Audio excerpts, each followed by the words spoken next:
एक student class 11 से 12th में आता है, वो बहुत चिंतित हो जाता है, वो बहुत तरह तरह के प्रेशर्स झेलता है। इस प्रेशर में अक्सर एक सवाल अक्रॉस ऑल द प्लेटफॉर्म्स चलता है कि क्या ज्यादा जरूरी है, 12th के बोर्ड्स या कॉम्पिटिटिव एग्जामिनेशंस, किस पे ज्यादा फोकस मारे, 12th के बोर्ड्स पे या कॉम्पिटिटिव एग्जामिनेशन जैसे एनडीए पे। क्या बोर्ड एग्जाम्स ही हमारा करियर चूज करेंगे, क्या बोर्ड एग्जाम्स ही हमें लाइफ के गोल तक पहुंचाएंगे? इस तरह तरह के सवाल का आज इस वीडियो में उत्तर दूंगा। डिफेंस एस्पिरेंट्स नमस्कार, स्वागत है त्रिशूल डिफेंस एकेडमी के यूट्यूब चैनल पे। क्या ज्यादा जरूरी है, 12th का एग्जाम या एनडीए, किस पे ज्यादा फोकस करें, ये है आज का मुद्दा। और वीडियो को अंत तक जरूर देखिएगा। साथ ही वीडियो खत्म होने के बाद आग्रह रहेगा कि वीडियो दोस्तों तक जरूर पहुंचाएं।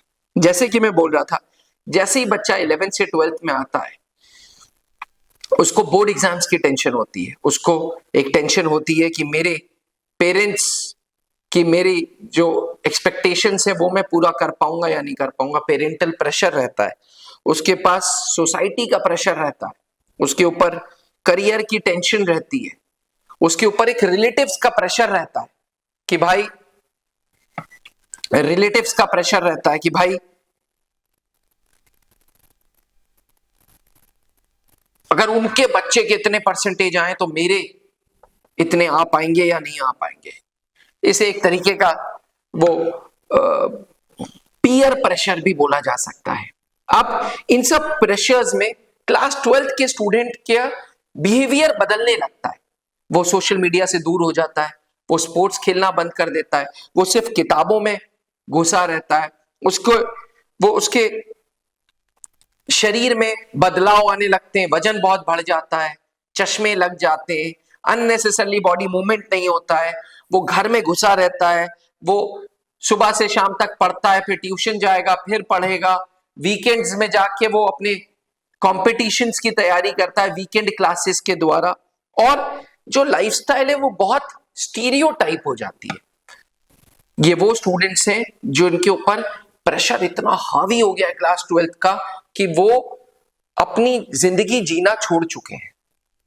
डिफेंस एस्पिरेंट्स, जो बच्चा फौज के बारे में सोचता है ना, वो पहले क्लास 6वीं में सैनिक स्कूल के बारे में जाने का सोचता है। सैनिक स्कूल नहीं हो पाता, फिर क्लास 9वीं में सैनिक स्कूल नहीं जाने के बारे में सोचता है, वो भी नहीं हो पाता। तब भी वो सुबह शाम रात उसके दिमाग में आर्मी, एयरफोर्स, नेवी चलती है, फौज फौज फौज, वो वर्दी चलती है, उसके इंस्टाग्राम पे दुनिया भर की यूनिफॉर्म्स की रील्स होंगी, उसकी जो फेसबुक की कम्युनिटी है वो डिफेंस की कम्युनिटी होगी। वो स्टूडेंट है जो प्रेशर्स कम ले रहा है। इसलिए अक्सर मैं कहता हूं कि डिफेंस एस्पिरेंट ये वो क्लास ऑफ स्टूडेंट्स हैं जो 12th के साथ एनडीए की तैयारी कर सकते हैं। जी हां, इसमें कोई दो राय नहीं कि 10th के परसेंटेज और 12th के परसेंटेज मैरिज सर्टिफिकेट तक साथ रहते हैं। जिंदगी भर 10th के परसेंटेज, 12th के परसेंटेज साथ रहते हैं। तो 12th के बोर्ड एग्जाम्स जरूरी है, लेकिन साथ साथ एनडीए भी उतना ही जरूरी है।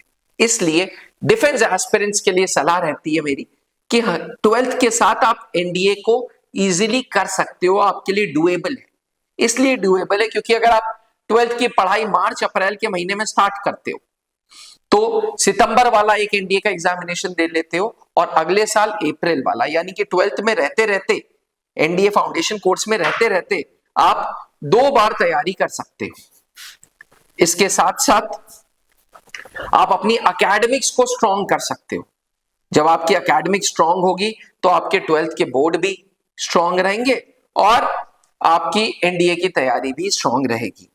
आप इस एनडीए फाउंडेशन कोर्स में जो 12th का चलता है, अगर बाय 1% आपका नहीं भी होता तो त्रिशूल डिफेंस एकेडमी के ओवरऑल 12th फाउंडेशन के कोर्स में एवरेज स्टूडेंट 80% बोर्ड मार्क्स ला रहा है, यानी कि उसके बोर्ड्स के मार्क्स सिक्योर्ड है। यानी कि 12th के साथ एनडीए करना गलत ऑप्शन नहीं है, क्योंकि कहीं ना कहीं बोर्ड एग्जाम्स की पढ़ाई हो रही है। 12th के बाद नेशनल यूनिवर्सिटीज में ग्रेजुएशन करने के लिए कॉमन यूनिवर्सिटी एंट्रेंस टेस्ट होता है, जिसे CUET बोलते हैं। उसके कुछ सब्जेक्ट्स एनडीए से बड़े मिलते जुलते हैं, इसलिए कहीं ना कहीं वो एनडीए की पढ़ाई जो आप 12th के साथ कर रहे हो वो कहीं कभी भी बर्बाद नहीं हो रही। अगर बाय चांस एनडीए में नहीं हो रहा है तो वो CUET में आपका टाइम यूटिलाइजेशन हो ही रहा है। आज नेशनल डिफेंस एकेडमी से पास आउट स्टूडेंट्स जैसे मेजर संगम तिवारी, जैसे मेजर अनूप पांडे, जैसे लेफ्टिनेंट सत्यम, ये वो स्टूडेंट्स हैं जिन्होंने क्लास 12th में एक स्टेप बढ़ा था और 12th के साथ साथ एनडीए की तैयारी स्टार्ट की थी। जी हां, जब लेफ्टिनेंट संगम तिवारी, जब मेजर अनूप पांडे जैसे लोग, लेफ्टिनेंट सत्यम जैसे लोग, लेफ्टिनेंट यश, जिन्होंने 12th के साथ एनडीए को क्रैक किया और अपना टाइम बचाया। 12th फाउंडेशन या 12th के साथ एनडीए का सबसे बेसिक एडवांटेज ये है कि 12th में रहते रहते 2 बार एनडीए कर लो, होता है तो ठीक, नहीं होता है तो जिंदगी अभी बहुत लंबी है। ये एक स्पीड ब्रेकर था जिससे आपकी स्पीड थोड़ी रुकी, उसके बाद फिर से आप तेज चल पड़ोगे। इसलिए 12th के साथ एनडीए करना दिमागदारी का डिसीजन है। 12th के साथ एनडीए करना एक सहज और एक एडवाइजेबल डिसीजन है। आपकी क्या राय है? क्या 12th के साथ एनडीए करना चाहिए? कमेंट करके जरूर बताइएगा। अगर आप भी क्लास 12th में जा रहे हैं और 12th के साथ एनडीए करना चाहते हैं तो आप त्रिशूल डिफेंस एकेडमी के Allahabad branch, Ranchi branch, Gurgaon branch, Delhi branch या फिर जल्द ही ओपन होने वाली आगरा ब्रांच में आ सकते हैं और 12th फाउंडेशन के साथ कोर्स में एनरोलमेंट ले सकते हैं। याद रखिएगा, 12th फाउंडेशन में हमारी पूरा फोकस आपकी एकेडमिक्स में रहेगा और साथ में एनडीए में रहेगा। उपदेश बड़ा क्लियर है कि हमारे साथ रहते रहते 2 बार एनडीए दो, होता है तो बल्ले बल्ले, नहीं होता है तो कोई दिक्कत नहीं। CUET की तैयारी हो रही है साथ में एंड बोर्ड्स के मार्क सिक्योर हो रहे हैं। यानी कि 12th एनडीए फाउंडेशन में आपको किसी और कोचिंग की कोई भी जरूरत नहीं। आपने क्लास 10th के बोर्ड एग्जामिनेशंस दे दिए हैं और आप सेना में अफसर बनना चाहते हैं तो क्लास 11 से ही जुड़े त्रिशूल डिफेंस एकेडमी के एनडीए फाउंडेशन बैच से, जहां आपको यूपीएससी क्वालिफाइड एजुकेटर्स मिलेंगे, एक्स आर्मी वेटरन्स मिलेंगे जो आपका सपना नेशनल डिफेंस एकेडमी का पूरा करेंगे। आज ही संपर्क करें